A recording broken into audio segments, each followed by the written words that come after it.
Now for a movie rant break, One Up presents a movie rant break.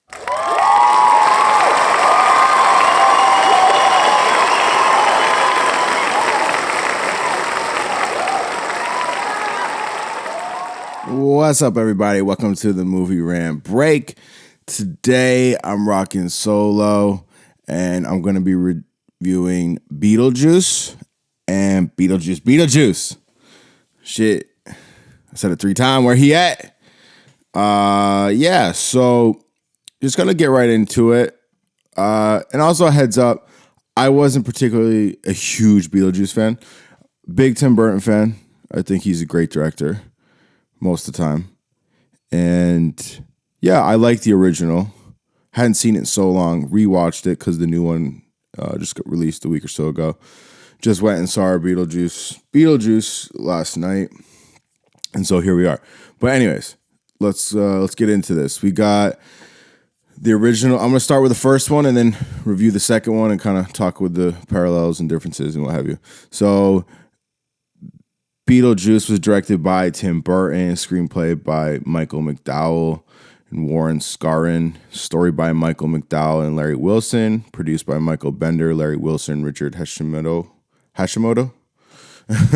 Starring Alec Baldwin, Gina Davis, Jeffrey Jones, Catherine O'Hara, Winona Ryder, and Michael Keaton. Cinematography, Thomas E. Ackerman. Edited by Jay Curson. Music by Danny Elfman. Danny Elfman's great. Always is.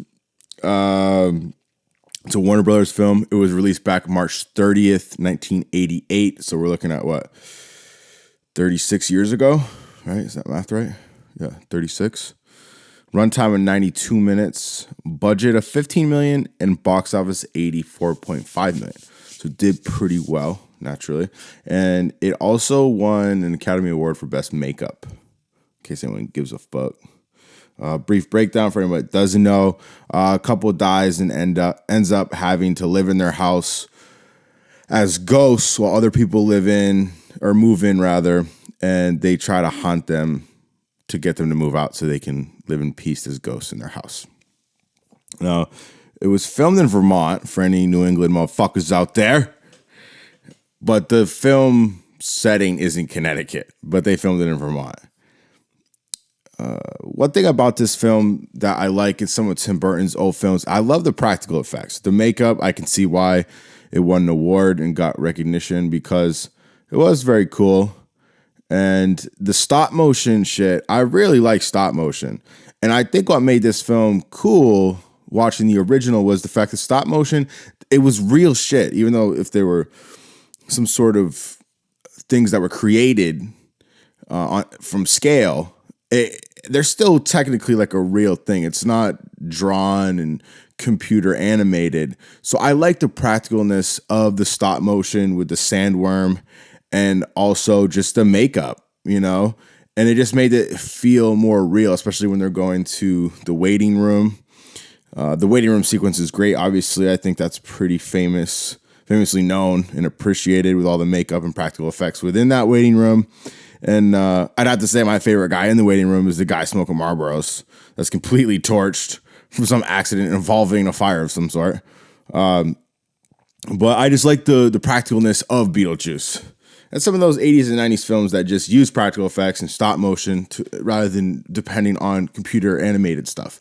And I'm not trying to shit on computer animated stuff entirely, but I think that's what kind of makes some of these older films kind of cool with the style, and I was reading Tim Burton specifically wanted to use stop motion to make the film feel like a B movie because apparently he liked and appreciated some older B, air quote, B films, and I think, when you see Beetlejuice as the snake in the corridor and on the stair set, like that shit looked cool and like realish because it is kind of real because they made a model and then they're using stop motion type shit to execute the special effect nature of it. And they didn't do that in the new one. They try to do something with the computer graphics to emulate some stop motion qualities, but I think that's a big disparity between the two that took me out of the new one. In the first one, I felt like the world building was really solid. and the characters are really strong. And the development of them, you kind of got invested in them. The Alec Baldwin and Gina Davis characters, and Winona Ryder too. She plays the kid in that one actually. So, yeah, just the characters kind of cool, and the parents. It's kind of compelling. They seemed satirical, but at the same time like real. They're representatives of real types of individuals that we see in our own world. I really like the first one for the premise of ghosts being trapped at their house, and weirdly enough, I don't know why it had a desert surrounded them, so they like kind of couldn't leave, I guess, from what I perceived. But they didn't. That same theme wasn't explicitly shown in the new one. I don't know if it was with the kid that was trapped in his house that Astrid ends up running into. But I thought it was a cool concept, the sandworm like patrolling almost. And like I said, I like the premise of ghosts being trapped in the house when they die, and they're forced to haunt the new inhabitants of their house to find peace. I just think that's a cool concept.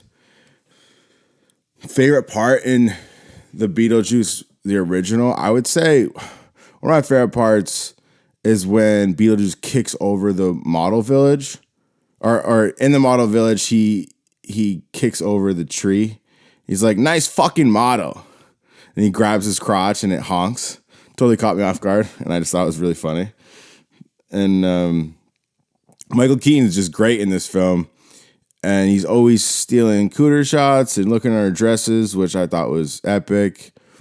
And I thought that was a missing element in the new film. Beetlejuice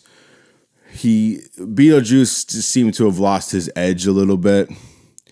And I'll talk more about that. But at the end of the film, I wondered at the end when Gina Davis or Winona Ryder, I forget who the fuck it is. It's Gina Davis, I think. She rides the sandstorm or the sandworm into the house to attack Beetlejuice. And I was like, how'd she ride this sandworm? I don't get it.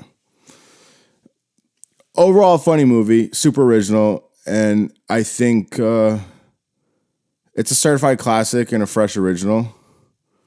And there's things that kind of assist in that additionally too, with like, I love smoking in movies, and I feel like that's such a missed thing these days. Like, there's people chiefing butts in the original, and I don't think there was in the new one.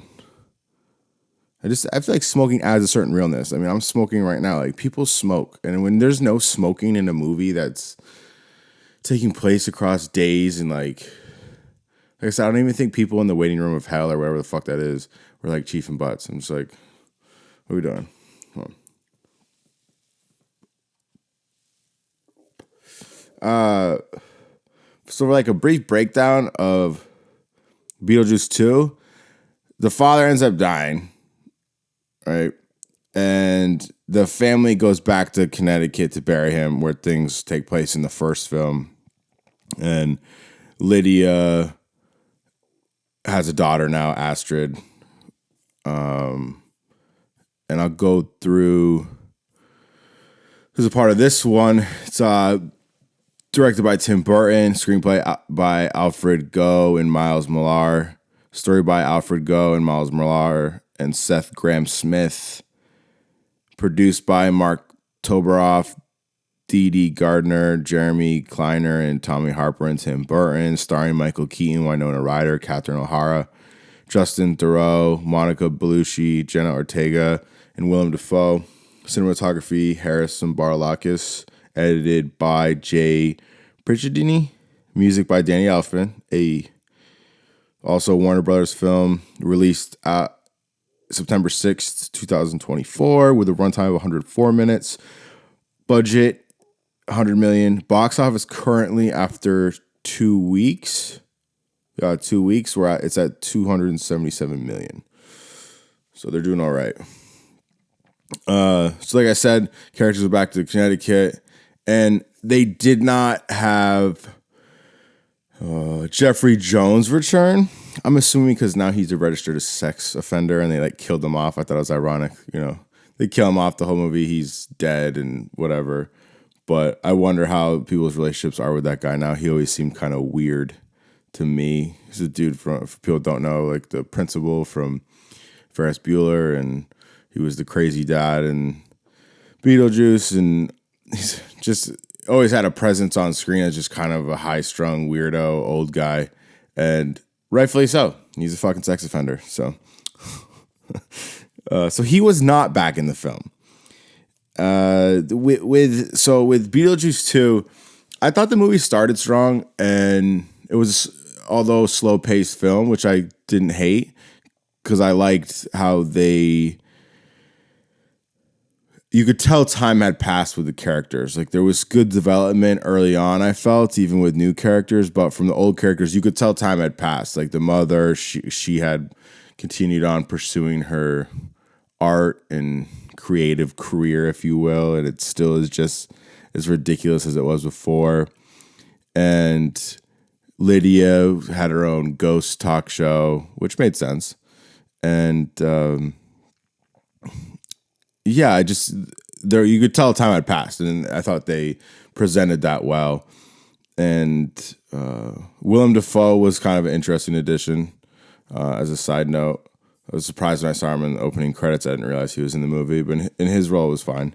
I did like how in the second Beetlejuice, they still used models to kind of world build with the town, and just use models at certain times that I think helped bring the nostalgia back from how they made the original film.